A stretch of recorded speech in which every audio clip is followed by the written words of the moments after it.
नमस्कार दोस्तों, let's learn channel में आपका स्वागत है। मैं बी.एस. भागवत। आज हम क्लास 10th के हिस्ट्री का पहला चैप्टर का क्वेश्चन आंसर डिस्कस करेंगे। तो पहला क्वेश्चन है, राष्ट्रीयवाद क्या है? राष्ट्रीयवाद क्या है? राष्ट्रीयवाद आधुनिक विश्व की राजनीतिक जागृति का प्रतिफल है। यह एक ऐसी भावना है जो किसी विशेष भौगोलिक, राजनीतिक, आर्थिक, सांस्कृतिक एवं सामाजिक परिवेश में बसने वाले लोगों में एकता की वाहक बनता है। ठीक है ना, राष्ट्रीयवाद कहलाता है। यानी कहने का मतलब, लोगों में राष्ट्रीयवाद की भावना जो है क्यों जागृत हो रहा था। वजह साफ था कि वहाँ के जो राजा थे वे दुराचारी हो गए थे। लगभग सभी राजाओं का यही हाल हो गया था। प्रजा पर ध्यान नहीं देते थे तो प्रजा दुखी हो गए थे और वह चाहते थे कि राजा को चेंज कर दे, यानी हटा दे। इसलिए राष्ट्रवाद का भावना जागृत हुआ था। अगला प्रश्न है दोस्तों, दूसरा, मेजनी कौन था? मेजनी जो था वो कौन था? प्रसिद्ध राष्ट्रवादी नेता जोसेफ मेजनी साहित्यकार, दार्शनिक एवं गणतांत्रिक विचारों का समर्थक और इटली के एकीकरण का योग्य सेनापति था। उसमें आदर्शवादी गुण अधिक था और व्यवहारिक गुण कम था। दोस्तों, अब मेजनी के बारे में हम डिटेल्स में जानते हैं। मेजनी जो है वह इटली के पैगंबर या मसीहा कहा जाता था इनको। दोस्तों, लोग इनको इटली का पैगंबर या मसीहा के नाम से भी सूचित बताता था इनको। ये दार्शनिक थे, नेता भी थे। ये आगे बढ़ चढ़ कर कोई भी चीज़ को लीड करते थे, कर्मठ कार्य करते थे। 1805 ईस्वी में इनका जन्म हुआ था। कहाँ जन्म हुआ था? तो जेनोवा नगर में हुआ था। जेनोवा जो है, जिसको सार्देनिया को दे दिया गया था जब 1815 में बंटवारा हो रहा था। जहाँ ये पैदा हुए थे, ये जेनोवा नगर को जो क्या कहते हैं, जेनोवा नगर जो थे ये, उनको क्या कहते हैं, सार्देनिया को दे दिया गया था। मेजनी के पिता एक डॉक्टर थे। डॉक्टर, बड़े प्रसिद्ध डॉक्टर थे, हुआ करते थे उस समय में। ये बाल्य अवस्था में जब थे, छोटे थे, तभी से ये राजनीति में भाग लेने लगे थे, रुचि लेने लगे थे काफ़ी। और इनका पूरी शौक जो था, यानी कि इटली को एक करने में लग था, कि मतलब इटली को एक कर दे। उस ज़माने में, यानी छोटे में तो नहीं कर सकता था, लेकिन है, यानी कि बचपन में इनको मज़ा आता था ये सब करने में। क्रांतिकारी गतिविधियों में भाग लेने में इनको काफ़ी रुचि लगता था, मज़ा आता था। इसलिए ये कार्बोनरी के सदस्य भी बन गए थे। 1821 में एक क्रांति हुई थी। 1821 में एक क्रांति हुई थी। उस क्रांति में बुरी तरीके से क्या कहते हैं, दबाया गया था। उस क्रांति में काफ़ी मारपीट हुआ था, ठीक है ना। इससे इनको बहुत दुख हुआ था, मानसिक आघात पहुंचा था दोस्तों इनको। उस दुख के कारण जो है ना, दुख प्रकट करने के लिए इन्होंने पूरी उम्र, जब तक जिंदा रहे, यानी कि काला कपड़ा इन्होंने पहना। ठीक है ना, इन्होंने क्या क्या पहना? काला कपड़ा, यानी कि उस मारपीट को, यानी कि इसको काफ़ी मानसिक आघात पहुंचा था। 1830 में जब क्रांति हुआ तब इन्होंने बढ़ चढ़ कर भाग लिया था। 1830 क्रांति में इन्होंने बढ़ चढ़ कर हिस्सा लिया।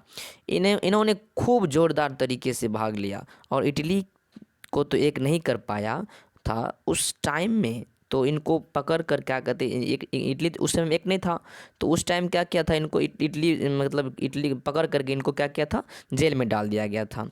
जब ये जेल से निकले तो बाहर देखा कि कार्बोनरी जो है वह धीरे धीरे मिटने के कगार पर थे। तो उनमें ना कोई क्या कहते ज़्यादा अध्यक्ष बच रहा था, ना कोई बहुत अच्छा मेंबर सब बच रहा था। तो इन्होंने क्या कहते सोचा कि इटली छोड़ देना ही बेटर होगा। तो ये बाहर जा कर के ये सोचने लगे कि जब इटली छोड़ के जेबे करेंगे तो जितने भी युवा थे, युवा को अब क्यों नहीं जगाया जाए। तो इन्होंने क्या किया, युवा को एक करना चालू कर दिया। तो इन्होंने क्या निर्माण, उस समय में इन्होंने क्या कहते हैं, कुछ संघ का निर्माण किया। जिन्हें इन्होंने क्या था, यंग इटली का निर्माण किया, यंग इटली, यंग यूरोप, इस तरह से इन्होंने कुछ संगठनों का निर्माण किया। ठीक है दोस्तों, इस तरह से इन्होंने कुछ संगठनों का निर्माण किया, जिसको क्या कहते हैं। अब क्वेश्चन इसमें से पूछा जाता है कि यंग इटली या क्या कहते हैं यंग यूरोप का निर्माण किसने किया था? तो क्या बोलिएगा? मेजनी ने किया था। आशा है दोस्तों आप लोग को समझ में आ रहा होगा। इसी तरह से अगला क्वेश्चन पे चलते हैं अब दोस्तों हम। जर्मनी की एकीकरण की बाधाएं क्या थी? तो जर्मनी 3 से छोटे बड़े राज्यों में बटा था। उनमें राजनीतिक, सामाजिक तथा धार्मिक विषमताएं मौजूद थी। दोस्तों क्या था? जर्मनी जो है ये 3 से छोटे बड़े राज्यों में बटा हुआ था। उनमें राजनीति करने वाला और सामाजिक धार्मिक लोग की विषमताएं काफ़ी मौजूद थी। ठीक है ना, इसलिए क्या कहते हैं जर्मनी का एकीकरण हुआ था। तो इसमें जो है इसका जो प्रतिनिधि सभा का जो था यानी कि वो डाइट में जर्मन राष्ट्रवाद की भावना का क्या था? अभाव था वहाँ पे। ठीक है, तो जर्मन भाषा वहाँ पे लोग नहीं बोलता तो वहाँ अभाव था इस तरह से। अगला है कि मेटरनिक युग क्या है? इसके बारे में हम अच्छी तरह से डिटेल्स लेते हैं। देखिए मेटरनिक युग 1815 ईस्वी से 1848 ईस्वी तक के काल को मेटरनिक युग कहा जाता है। यानी 1815 ईस्वी में ऑस्ट्रेलिया की राजधानी वियना में ऑस्ट्रेलिया के चांसलर मेटरनिख ने वियना सम्मेलन बुलाया। इस सम्मेलन में ब्रिटेन, रूस, प्रशा और ऑस्ट्रेलिया शामिल थे। सम्मेलन का मुख्य उद्देश्य गणतंत्र एवं प्रजातंत्र का विरोध करना था तथा पुरातन व्यवस्था की स्थापना करना था। यानी कहने का मतलब है कि ये जो मेटरनिक युग था ये क्या है? चलिए इसके बारे में डिटेल्स में जानते हैं हम दोस्तों। मेटरनिख कौन था पहले जानते हैं। मेटरनिख जो था ये चांसलर था। जैसे हमारे देश में प्रधानमंत्री यानी प्राइम मिनिस्टर है जिनके पास सबसे ज़्यादा पावर है। मतलब इस तरह से उसी तरीक़ा से यानी कि कई ऐसे देश हैं जहाँ के चांसलर को सबसे ज़्यादा पावर होता है। जो ऑस्ट्रेलिया भी उन्हीं देशों में से एक है जहाँ पर चांसलर के पास सबसे ज़्यादा पावर होता है। जो मेटरनिख ऑस्ट्रेलिया का चांसलर था तो 1815 के बाद जब नेपोलियन हार गया तो मेटरनिख ने अपनी अध्यक्षता में वियना सम्मेलन की ठीक है ना। उन्होंने क्या किया था जब नेपोलियन हार गया था तो मेटरनिख ने क्या किया था 1815 के बाद नेपोलियन हार गया तो मेटरनिख ने अपनी अध्यक्षता में वियना सम्मेलन की और इस संधि के जरिए नेपोलियन से पहले जिस तरीके से पूरे यूरोप में शासन व्यवस्था था उसी व्यवस्था को पुनः स्थापित करने का प्रयास किया गया। मतलब फिर से वैसा ही व्यवस्था का चयन करने का कोशिश किया गया। इसी व्यवस्था को मेटरनिख व्यवस्था कहा जाता है। ठीक है दोस्तों, आशा है दोस्तों समझ रहे होंगे। अगर आप समझ रहे हैं दोस्तों तो चैनल को प्लीज़ लाइक शेयर सब्सक्राइब कर दें। आपको इसी तरीक़ा से वीडियो सारा मिलते रहेगा। तो दोस्तों अब हम सब्जेक्टिव क्या का लघु उत्तरीय प्रश्न डिस्कस करेंगे। 1848 के फ्रांसीसी क्रांति के कारण क्या थे? तो दोस्तों 1848 ईस्वी के फ्रांसीसी क्रांति काल में शासक लुई फिलिप था। उन्होंने अपने विरोधियों को खुश करने के लिए स्वर्णिम यहाँ दोस्त स्वर्णिम लिखा हुआ है, स्वर्ण मुद्राएं दिए थे। उन्होंने मध्यम वर्गीय नीति का अनुसरण किया तथा 1848 ईस्वी में क्या कहते हैं प्रतिक्रियावादी गिजों को प्रधानमंत्री नियुक्त कर दिया। लुई फिलिप को शासन के कार्यों में अभिरुचि नहीं था। उनके पास वैधानिक, सामाजिक, आर्थिक सुधारों कार्यक्रम नहीं थे। ठीक है ना, विदेश नीति भी अच्छी नहीं थी उनकी। उनके शासन काल में देश में जो है ना क्या कहते हैं भूखमरी आ गई थी दोस्तों। उसके शासन काल में जो है देश में क्या आ गई थी? भूखमरी आ गई थी।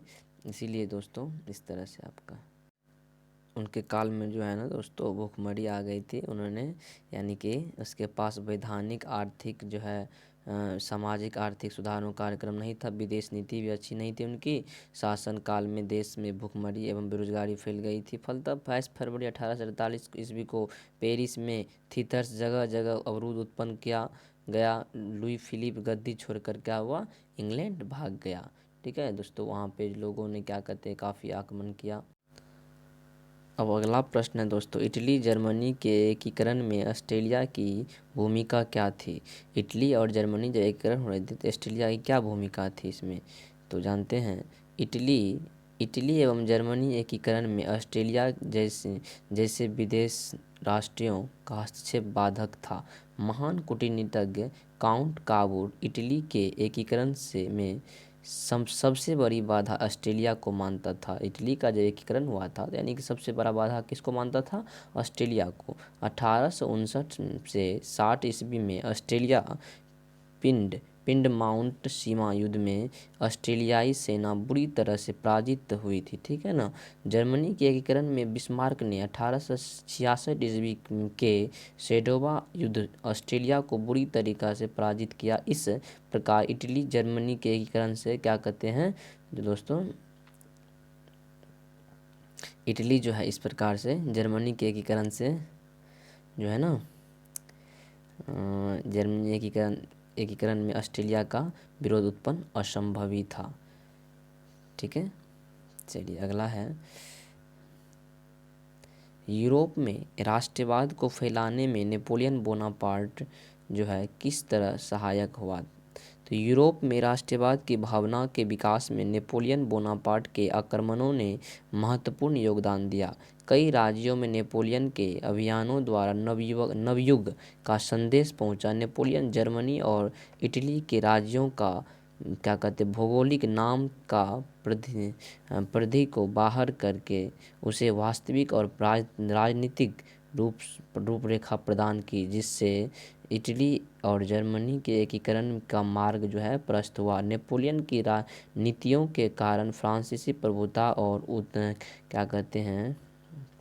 प्रभुता और जो है वहाँ की जो आधिपत्य के विरुद्ध यूरोप में देशभक्तिपूर्ण की बिछोह जग गई। इसी प्रकार नेपोलियन बोनापार्ट ने राष्ट्रवाद को फैलाने में सहायक सिद्ध हुआ, ठीक है। अगला है दोस्तों, गैरीबाल्डी के कार्यों पर चर्चा करें। बहुत ही इम्पोर्टेंट है, गैरीबाल्डी के कार्यों पे चर्चा करें। महान क्रांतिकारी एवं राष्ट्रवादी पेशे से नाविक था जो कौन? गैरीबाल्डी। उन्होंने सशस्त्र यानी क्रांति हेतु अपने कर्मचारियों एवं स्वयंसेवकों की सेना बनाई, ठीक है ना। अपने सैनिकों को लेकर सिसिली तथा नेपल्स पर आक्रमण कर दिया और उसे जीतकर गणतंत्र की स्थापना की तथा विक्टर एम्यून के प्रतिनिधि के रूप में, ठीक है ना, सत्ता शामिल की, ठीक है। गैरीबाल्डी क्या कहते हैं, गैरीबाल्डी जो है ये न्याय और बलिदान के प्रतिभूति थे।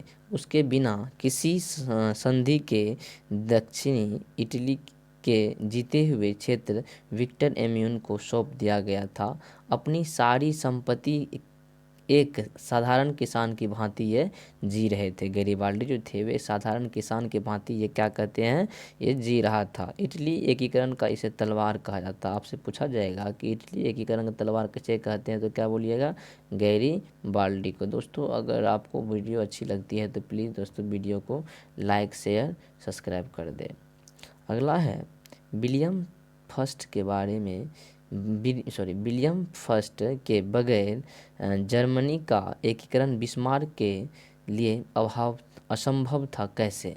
तो प्रसा के शासक विलियम फर्स्ट राष्ट्रवादी विचारों का समर्थक या विलियम ने एकीकरण के देशों को ध्यान में रखकर महान कूटनीतिज्ञ बिस्मार्क को अपना चांसलर नियुक्त किया। बिस्मार्क जर्मन डाइट में प्रसा का प्रतिनिधि हुआ करता था। उन्होंने जर्मनी के एकीकरण के लिए सैन्य शक्ति के महत्व को समझा था और इसके लिए क्या कहते हैं खत और लौह की क्या कहते हैं नीति का अनुसरण किया। 1866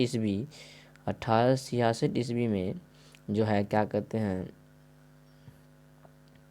1866 ईस्वी कब दोस्तों? 1866 ईस्वी के सेडोवा युद्ध में ऑस्ट्रेलिया को बुरी तरीक़ा से पराजित किया। 1870 ईस्वी के सेडोन युद्ध में फ्रांसीसियों को क्या कहता पराजित किया। इस प्रकार विलियम फर्स्ट के सहयोग से बिस्मार्क ने 1871 ईस्वी में जर्मनी का एकीकरण पूरा किया, ठीक है दोस्तों। अब है दीर्घ उत्तरीय प्रश्न, जो हमने सारा आपका जो एनसीईआरटी का जो बुक है उसका सारा क्वेश्चन आंसर इसमें डिस्कस कर रहा हूँ दोस्तों।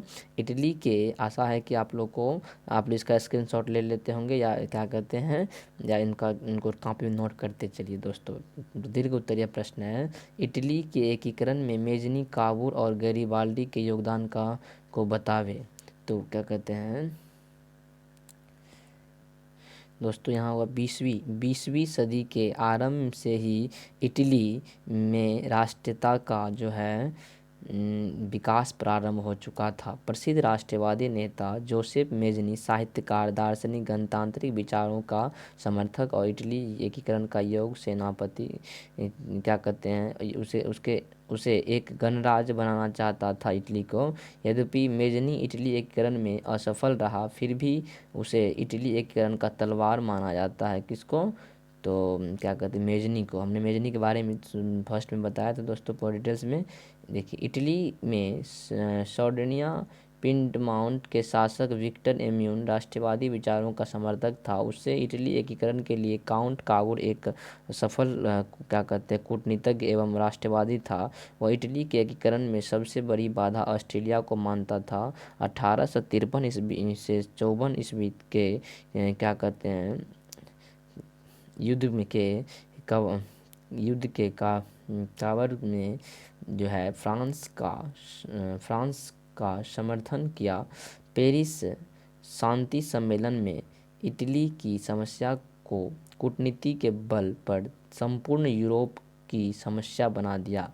1859 से 60 ईस्वी में ऑस्ट्रेलिया बुरी तरह से पराजित हुआ। 1862 में जो है ना 1862 में ईस्वी तक काउंट काबूल ने परमा मेडोना, टर्कनी, बोलगना, उसके बाद रोमेगना आदि का एकीकरण पूरा कर लिया। काउंट काबूल को इटली एकीकरण का राजनीतिक कहा जाता है। महान क्रांतिकारी गैरीबाल्डी पेशे से नाविक था। उन्होंने अपने कर्मचारियों एवं सैन्य सेवकों की लाल कुर्ती नामक सशस्त्र सेना बनाई थी। ठीक है, उसके बाद क्या कहते हैं इटली के सिसिली एवं नेपल्स पर आक्रमण कर जीत लिया और वहां गणतंत्र की स्थापना करते हुए विक्टर एम्यून प्रतिनिधि रूप में सत्ता संभाली। गैरीबाल्डी त्याग और बलिदान के प्रतिभूति थे। उसने सत्ता एवं अपनी सारी संपत्ति सारी संपत्ति जो है वो सभी क्या कहते हैं समर्पित कर दिए। ठीक है, अगला है अपनी सारी संपत्ति क्या किए समर्पित कर दिए। उसके बाद एक साधारण किसान की भांति जीने लगा, शुरू कर दिया। गैरीबाल्डी को इटली का एकीकरण का तलवार कहा जाता है। इस प्रकार 1871 ईस्वी में मेजनी काबूल और गैरीबाल्डी के योगदान के फलस्वरूप इटली एकीकरण पूरा हुआ। अगला है दोस्तों, जर्मनी के एकीकरण में बिस्मार्क की क्या भूमिका है। जर्मनी के एकीकरण में बिस्मार्क की क्या भूमिका है वर्णन करें। तो जर्मनी में राष्ट्रवाद की भावना का विकास हुआ। प्रशा की शासन विलियम फर्स्ट राष्ट्रवादी विचारों का समर्थक था। विलियम ने जर्मनी के एकीकरण के उद्देश्यों को ध्यान में रखते हुए महान कूटनीतिज्ञ बिस्मार्क को अपना चांसलर नियुक्त किया।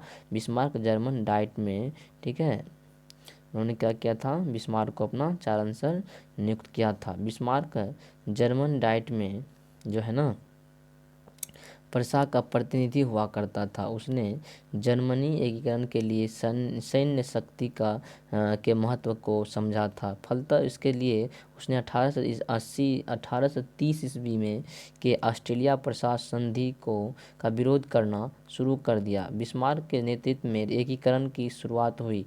उसने ऑस्ट्रेलिया से मिलकर 1864 ईस्वी में क्या कहते हैं सेल्स और क्या कहते हैं होल्सविन पर आक्रमण कर उसे जीत लिया। ठीक है, और आपस में बांट लिया। बिस्मार्क ने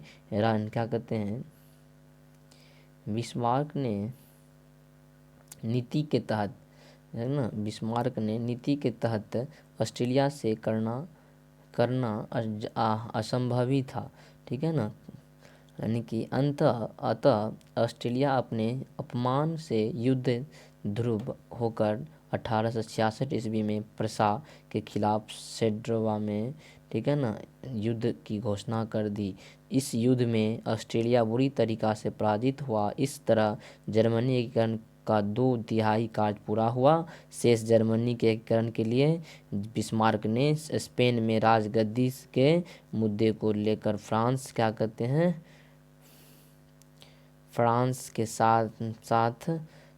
के साथ युद्ध हुआ। ठीक है, किसके साथ हुआ दोस्तों युद्ध? फ्रांस के साथ युद्ध हुआ। 19 जनवरी 1870 ईस्वी को क्या कहते हैं, सेडोन की लड़ाई में फ्रांस सीरियों की तरह बुरी तरह से हार गया। ठीक है ना, हार हुई। अतः 1871 ईस्वी में बिस्मार्क के नेतृत्व में जर्मनी का एकीकरण पूरा हुआ। अगला है दोस्तों, तीसरा क्वेश्चन है, राष्ट्रवाद के उदय में के कारणों का एवं प्रभावों की चर्चा करें। यूरोप में राष्ट्रीयता के भावना के विकास में 1789 ईस्वी में की फ्रांसीसी क्रांति के बाद नेपोलियन के आक्रमणों ने महत्वपूर्ण योगदान दिया। यूरोप के कई राज्यों में नेपोलियन के सैन्य अभियानों द्वारा नवयुग का संदेश पहुंचा। ठीक है, नेपोलियन ने जर्मनी और इटली के राज्यों को भौगोलिक नाम परिधि से बाहर कर दिया था। ठीक है ना, बाहर कर दिया, उसे वास्तविक एवं राजनीतिक रूपरेखा प्रदान की, जिससे इटली और जर्मनी के एकीकरण का मार्ग प्रशस्त हुआ। नेपोलियन की नीतियों के कारण फ्रांसीसी प्रभुता और आधिपत्य के विरुद्ध यूरोप में मुक्तिपूर्ण विक्षोभ भी जग उठा। ठीक है ना, यूरोप में राष्ट्रीयता की भावना के विकास के परिणाम स्वरूप कई बड़े छोटे राष्ट्रों का उदय हुआ। राष्ट्रवादी प्रवृत्तियों के नकारात्मक रूप संकीर्ण राष्ट्रवाद के रूप में उभर कर सामने आया। प्रत्येक राष्ट्र की जनता और शासक के लिए उनका राष्ट्र ही सब कुछ हो गया। और क्या कहते हैं, इस तरह से उपनिवेश के बाद, ठीक है ना, ध्यान दीजिए, उपनिवेश कहाँ है दोस्तों, उपनिवेश के बाद जो है ना, यानी कि शोषण शुरू हुआ। अंतः समाज क्या कहते हैं, साम्राज्यवादी प्रवृत्ति प्रथम विश्व युद्ध का कारण बन गया। उसके बाद जो है यूरोपीय राष्ट्रवाद ने एशिया और अफ्रीका देशों में स्वतंत्रता आंदोलन की शुरुआत कर दी। भारत में भी 1857 ईस्वी की क्रांति से राष्ट्रीयता की तत्व नजर आने लगे। ठीक है दोस्तों, इस तरह से अगला है 1830 ईस्वी की क्रांति का विवरण दे। जुलाई 1830 ईस्वी क्रांति विवरण दे। तो जुलाई 1830 ईस्वी क्रांति फ्रांस का क्या कहते हैं, फ्रांसीसी क्रांति काल में शासक जो है चार्ल्स 10 निरंकुश एवं प्रतिक्रियावादी था। उसने फ्रांस में उभर रही राष्ट्रीयता की जनवादी भावनाओं को दबाने का काम किया एवं क्या कहते हैं, उसके बाद जो है ना धार्मिक हुआ दोस्तों, धार्मिक लोकतंत्र की राह में बाधा उत्पन्न किया। उसने प्रतिक्रियावादी क्या कहता है, पोलिगने की प्रधानमंत्री नियुक्त किया। पोलिगने ने समान नागरिक संहिता के जगह पर शक्तिशाली अभिजात वर्ग की स्थापना की।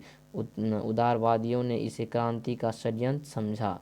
ठीक है, अगला है दोस्तों, इसी में चार्ल्स 10 उदारवादियों के द्वारा किए गए विरोध प्रतिक्रिया स्वरूप क्या कहते हैं, 25 जुलाई 1830 ईस्वी को 4 अध्यादेशों के विरोध में पेरिस में क्रांति फैलाई गई। फ्रांस में 28 जून 1830 ईस्वी को क्या कहते हैं, गृह युद्ध हो गया। परिणाम स्वरूप जो है ना, चार्ल्स 10 फ्रांस की राजगद्दी त्याग कर इंग्लैंड भाग गए। इस प्रकार जुलाई 1830 ईस्वी के फ्रांसीसी क्रांति के फलस्वरूप बुर्बो वंश का जो है क्या कहते हैं का अंत हो गया। ठीक है, अगला है दोस्तों, स्वतंत्रता आंदोलन का संक्षिप्त विवरण दे। स्वतंत्रता आंदोलन का संक्षिप्त विवरण दे। प्राचीन काल से ही यूनान का अपना गौरवमय अतीत रहा है। यूनानी सभ्यताओं का साहित्यिक, प्रकृति विचार, कला, विज्ञान क्षेत्र आदि उपलब्धियां यानी यूनानियों जो है ना यूनानियों के लिए प्रेरणा स्रोत थे। यूनान तुर्की शासन के अधीन था। यूनानियों की धर्म, जाति और संस्कृति के आधार पर उसकी पहचान एक एक थी। फलतः यूनान में भी राष्ट्रीयता का भावना की लहर जगी और तुर्की शासक से स्वतंत्र होने के लिए आंदोलन की शुरुआत की। यूनान में ओरेसा नामक स्थान पर हितेरिया फिलाइक नामक संस्थान की स्थापना की, जिसके उद्देश्य यानी कि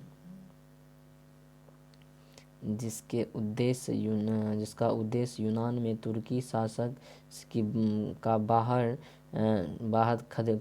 खदेड़ना था। क्रांति के नेतृत्व के लिए शक्तिशाली मध्यम वर्ग का उदय हो चुका था। इंग्लैंड के महान कवि क्या कहते लॉर्ड बायरन यूनानियों की स्वतंत्रता के लिए यूनान में क्या कहता है शहीद हो गए।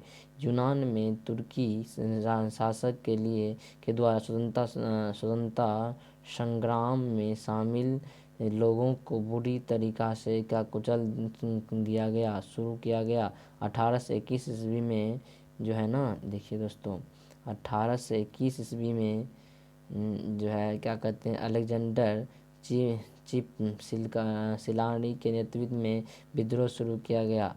1826 ईस्वी में ब्रिटेन एवं रूस तुर्की यूनान विवाद में मध्यस्थ का समझौता किया गया। 1827 ईस्वी में लंदन सम्मेलन के बाद नवाटनो की खाड़ी युद्ध में इंग्लैंड, फ्रांस, रूस एवं यूनान ने मिलकर के तुर्की एवं